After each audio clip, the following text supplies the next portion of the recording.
This is an overview of how the financing would work for financing co-ops in the Villa Coronado, Del Coronado. The problem that we're dealing with here is that the banks and lenders problematic because there is very little in the way of collateral. It's very tough to collateralize the entitlement of a co-op unit since it's just a share of the overall property. So it's very uncommon, more common on the East Coast, but in the West Coast, very uncommon to find co-op financing. So what that means is that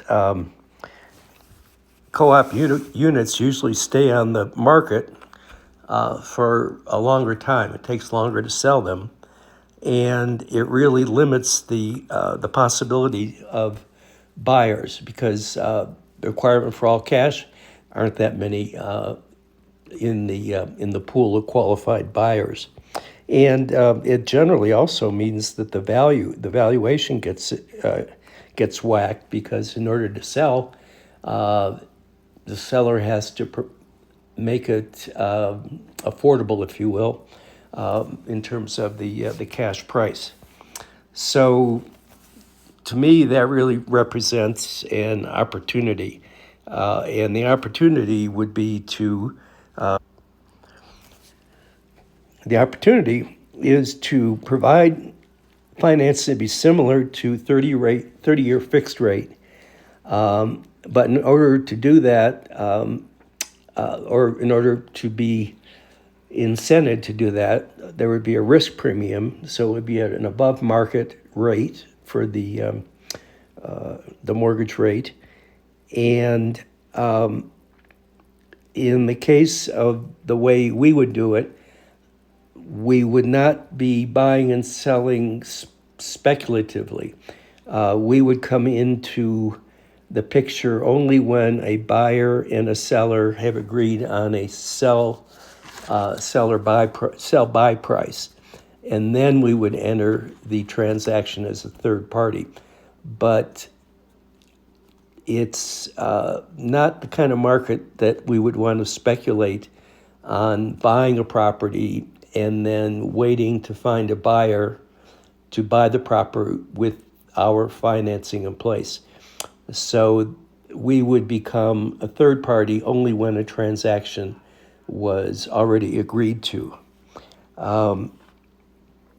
The challenge in doing that, though, is that it's going to be looked at. If it's a third party, it's going to look like we might be a bank or a mortgage company, and that would put a lot of make it very complicated in terms of licensing, regulations, and so on. So the solution would be to become an owner of a property for a split second in what's essentially a double escrow, and then sell the property to the buyer, and as the owner-seller for the split second, we would be entitled to do our own seller-buyer financing. So we would not be a third party, but we would be the seller, and we would be making these accommodations for the buyer. So in doing this, we would be looking at a couple of different entities. So in the illustration I'm going to show you, we would call the seller would be Mr. Smith, who's selling the co-op. He owns the co-op currently, and he has it listed for sale.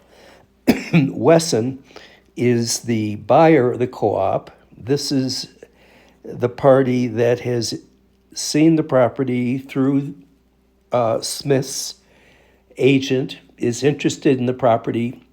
Smith has told Wesson of the opportunity to buy it with financing through this transaction that we're going to describe. And so the buyer and seller have a meeting of the minds. They've agreed on a price. So Scroggins enters the picture as a facilitator and would be handling the loan application from the prospective buyer or the buyer who has indicated by contract they want to be the buyer, has performed the appropriate kind of risk assessment, a credit check, the qualifications, and then presents it to an entity that would be, in essence, the lender, and that would be an entity formed by Dempsey Feldheim as a separate entity that would become in essence, the lender. This would be the entity that would provide the capital for the loan. So here's a look at a example scenario. So we have the seller, Mr. Smith, who has listed his condo or his co-op, with an agent at, hold on. Smith has listed the property at $330,000. That's the listed price. After some negotiation, they have agreed upon a price of $325,000. So that's the sale price. Smith is going to be paying the 2 months of HOA fee, transfer fee that's required, and Smith is also going to reimburse D&F the $2,000 that D&F will have to pay by being the owner for the 10 seconds during the double escrow. And Smith will be incented to do that because he's selling. That's what it's going to take to sell his property. Smith is also going to pay, his agent their 4%, and will also take care of the legal fees that are required to draw up the contract, the mortgage documents, and so on. So that's a pass-through to D&F directly. And then Scroggins is in the deal for 1.5 as the facilitator of this whole thing. So Smith, out of escrow, is going to pay Scroggins a 1.5 fee. The buyer, Ms. Wesson,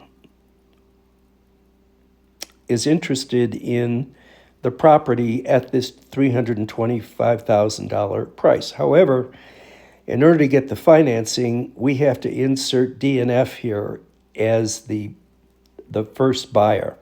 So D&F steps up and pays Smith the $325 that Smith and Wesson have agreed upon as a price. D&F has to advance the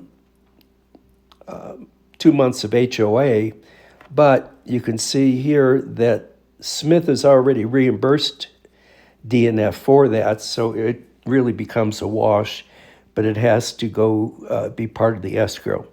And then there would be $2,000 or so in title insurance. So D&F is in the deal at $329, and at first it's looking like, whoa, wait a minute.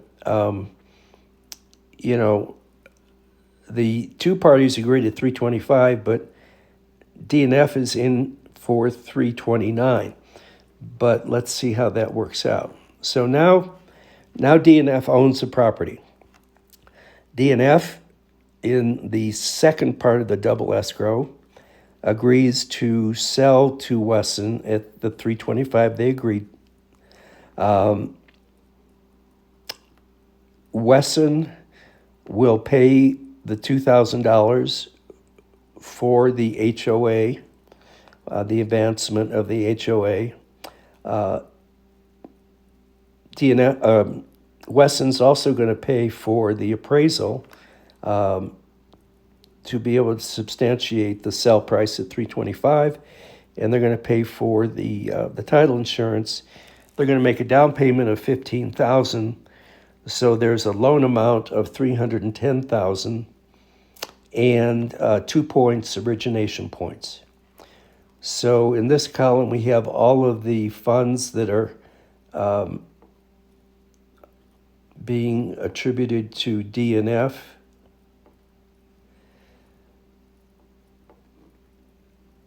And now we have the loan in the amount of $310,000.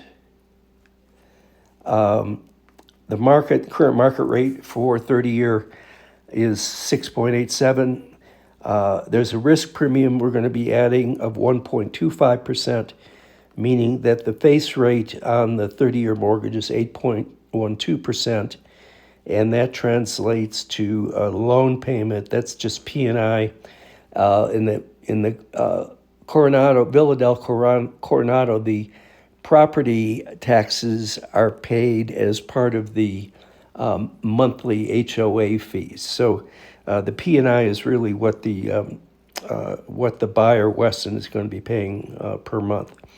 So when we net it all down, the seller, Mr. Smith, is going to be netting $303,000 out of the deal. Scroggins is going to get $48.75 for facilitating the loan and the whole transaction, and DNF over the lifetime of the loan is going to receive $544,000 after netting out the proceeds of the loan and then also adding back the reimbursement for the legal fees, reimbursement for the additional 2,000 advance on the HOA. So that's this over here, and DNF gets the origination points, so it nets down to $544,370 over the lifetime of the loan. So again, going back to the fundamentals, this would take place only when there is a contract between the buyer and seller, so that we're not speculating on the sale of a unit. We're simply facilitating it by inserting ourselves into the transaction, or inserting us into the flow, I guess, becoming an owner that enables us to make the seller financing as a 30-year fixed mortgage.